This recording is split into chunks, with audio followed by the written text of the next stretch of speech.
Hello students, how are you all? Today we read chapter number 19, financial statement of sole proprietorship. देखिएगा इस chapter के अंदर हम लोगों ने ट्रेडिंग अकाउंट और पीएनएल अकाउंट बनाना सीख लिया था। आज हम लोग जो सीखने जा रहे हैं वो है हमारा balance sheet.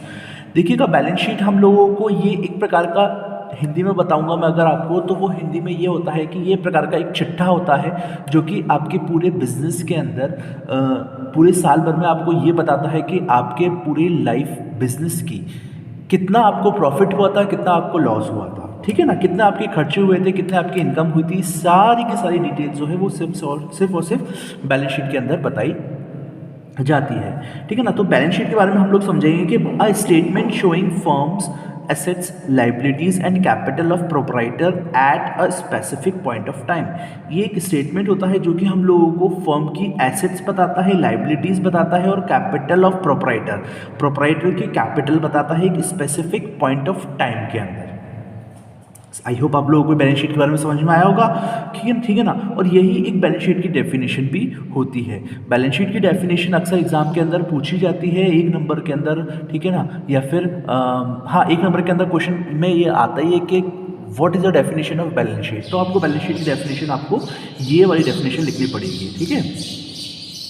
Balance sheet is the statement prepared after preparing trading and profit and loss account. मैंने आप लोगों को पहले बता दिया था कि बैलेंस शीट जो है हम लोगों को बनाया ही जाती है तब जब ट्रेडिंग अकाउंट के बाद और प्रॉफिट एंड लॉस अकाउंट के बाद हमारी बैलेंस शीट को बनाई जाती है। Balance sheet is a statement which sets out the assets and liabilities of a firm or an institution as on certain date. यानी कि बैलेंस शीट जो है वो एक स्टेटमेंट होता है जो कि हमें सेट आउट होता है एसेट्स और लाइबिलिटीज़ के बारे में, फर्म के बारे में बताता है, जो कि installation as at certain date, ठीक है ना, एक सर्टेन डेट के अंदर ये चीज़ें कब कब हुई हैं। इन द फॉलोइंग वर्ड्स, यानी कि फ्रांसिस एस्टेड ने बताया है कि balance sheet is a screen picture of the financial position of a going business at a certain movement. यानी कि बैलेंस शीट हम लोगों को एक स्क्रीन पिक्चर होती है जो कि फाइनेंशियल पोजीशन बताती है बिजनेस की एक सर्टेन मूवमेंट के अंदर। It is a statement which reports the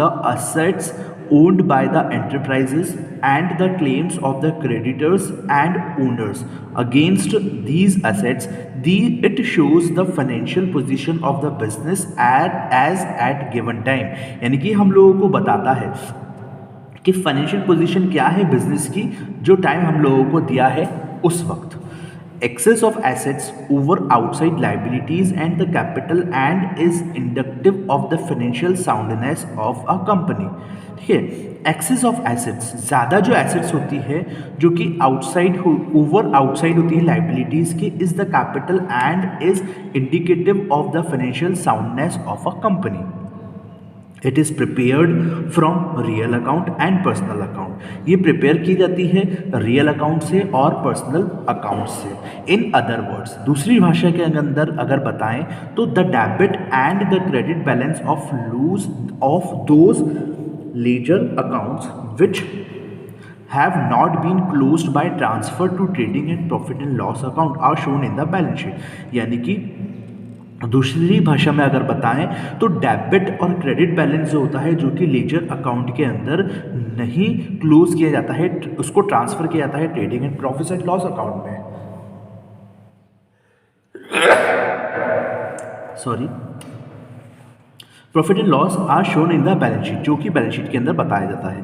debit balance are shown on the asset side. यानी कि डेबिट बैलेंस जो होता है, ये देखेंगे आप लोग, एसेट साइड का जो बैलेंस होता है वो डेबिट होता है और लाइबिलिटीज साइड का जो बैलेंस होता है वो क्रेडिट साइड होता है। The purpose of preparing balance sheet is determine the financial position of the business specific date. एक स्पेसिफिक डेट के अंदर बिजनेस की फाइनेंशियल पोजीशन बताई जाती है। This is why the balance sheet has the heading balance sheet as on.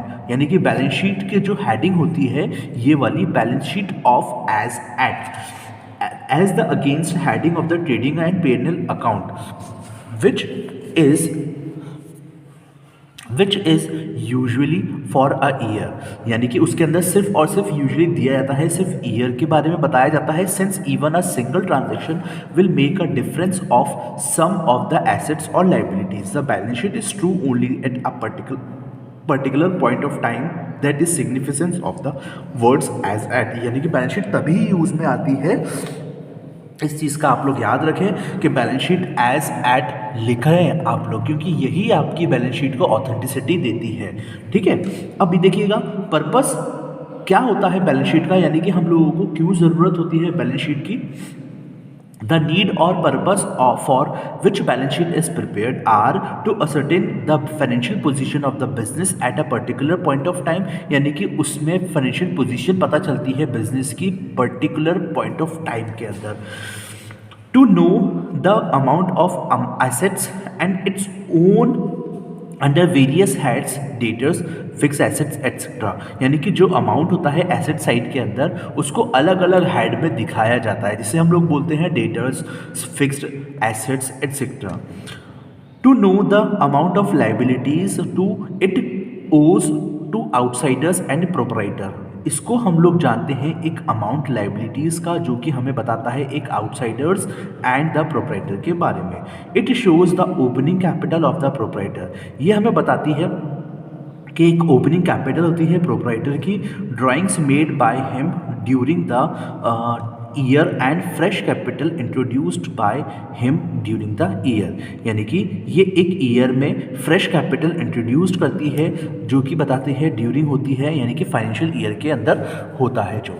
ठीक है, it base for the opening entry for the next accounting year, हाँ ये जो इसका बेस होता है वो ओपनिंग एंट्री होता है अगले अकाउंटिंग ईयर के अंदर। It helps in determining whether the firms is solvent और नॉट, और ये हेल्प करती है ये बताने के लिए ताकि जो हमारी फर्म है वो सॉल्वेंट हो गई यानी कि वो बैड डेब्ट्स हो गई या फिर नहीं हुई। ठीक है ना। Preparation of balance sheet, preparation यानी कि बैलेंस शीट को किस तरीके से बनाया जाता है। Debit and credit balance, assets accounts, liabilities accounts and capital accounts are shown in the balance sheet. Assets accounts have debit balance and these are shown in the asset side of the balance sheet, यानी कि debit और credit balance होता है assets account के अंदर, liabilities accounts के अंदर and capital account are shown in the balance sheet, यानी कि कैपिटल अकाउंट भी बैलेंस शीट के अंदर शो किया जाता है। Assets accounts have debit balance, assets account मैंने आपको पहले ही बताया था, एसेट्स का जो अकाउंट होता है यानी कि ये वाली साइड जो होती है वो डेबिट होती है और ये वाली साइड जो होती है वो क्रेडिट होती है। जबकि हम लोगों ने देखा था कि प्रॉफिट एंड लॉस और ट्रेडिंग अकाउंट के अंदर ये वाली साइड डेबिट होती है और ये वाली साइड क्रेडिट होती है, बट इसके अंदर बैलेंस शीट के अंदर उल्टा होता है। लाइबिलिटी साइड जो होती है वो क्रेडिट साइड होती है और एसेट साइड जो होती है वो डेबिट साइड होती है। ठीक है, asset side the balance sheet, liabilities accounts have credit balance, example amounts payable, thus they are shown in the liability sides of the balance sheet, यानी कि अगर हम लोगों को किसी को अमाउंट देना है तो वो चीज़ आती है हमारे इस साइड पर। ठीक है ना। thus it shown in the liability sides, sorry, capital account normally has credit balance meaning the amount payable to the proprietor, thus it shown in the liability side of the balance sheet, however it is possible for the, देखिए ये पूरा का पूरा वही है कि balance sheet हम लोगों के अंदर कौन कौन से चीज़ें आती हैं। अब देखिए, अब मैं आप लोगों को बताऊंगा कि बैलेंस शीट के अंदर फॉर्मेट क्या होता है बैलेंस शीट का। ये फॉर्मेट जो है आप लोग अच्छे से रट लेना, मैं बता रहा हूँ आप लोगों को, क्योंकि ये फॉर्मेट अगर आप लोगों ने रटा नहीं ना, मतलब अगर आप लोगों ने समझा नहीं तो आप लोग इस बैलेंस शीट को बना ही नहीं सकते हो। ठीक है, तो बैलेंस शीट का फॉर्मेट जल्दी से हम लोग देख लेते हैं। Balance sheet as at capital, interest on capital, net profit और ड्राइंग्स, इनकम लेस करते हैं इंटरेस्ट। देखिए कैपिटल होती है, कैपिटल के अंदर हम लोग ऐड करते हैं इंटरेस्ट ऑन कैपिटल और नेट प्रॉफिट, इसके अंदर से लेस किया जाता है drawings, income tax, interest on drawings और नेट लॉस, यानी कि टोटल कैपिटल ऐसे आती है।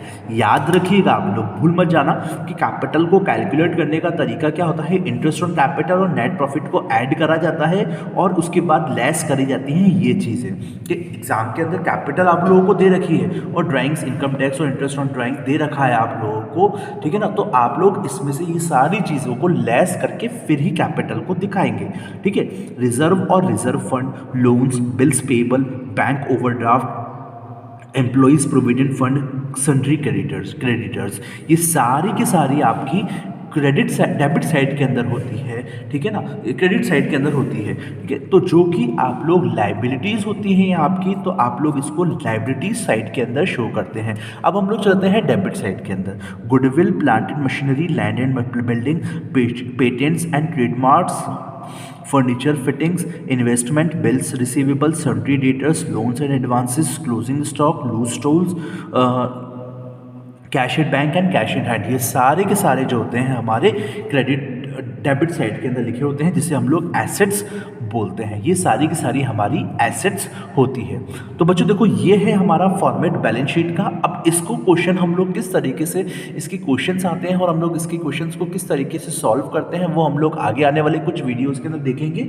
और तब तक के लिए आप लोगों को इस बैलेंस शीट के अंदर कोई प्रॉब्लम आती हो तो प्लीज़ मुझसे पूछ लीजिएगा, लेकिन मैं कोशिश करूंगा कि इनकी जो आने वाले प्रैक्टिकल प्रॉब्लम्स होती हैं उसके अंदर मैं आप लोगों के सारे डाउट्स क्लियर कर दूं। अब हम लोग मिलेंगे नेक्स्ट वीडियो के अंदर, तब तक के लिए पढ़ते रहिए। Thank you, have a great day.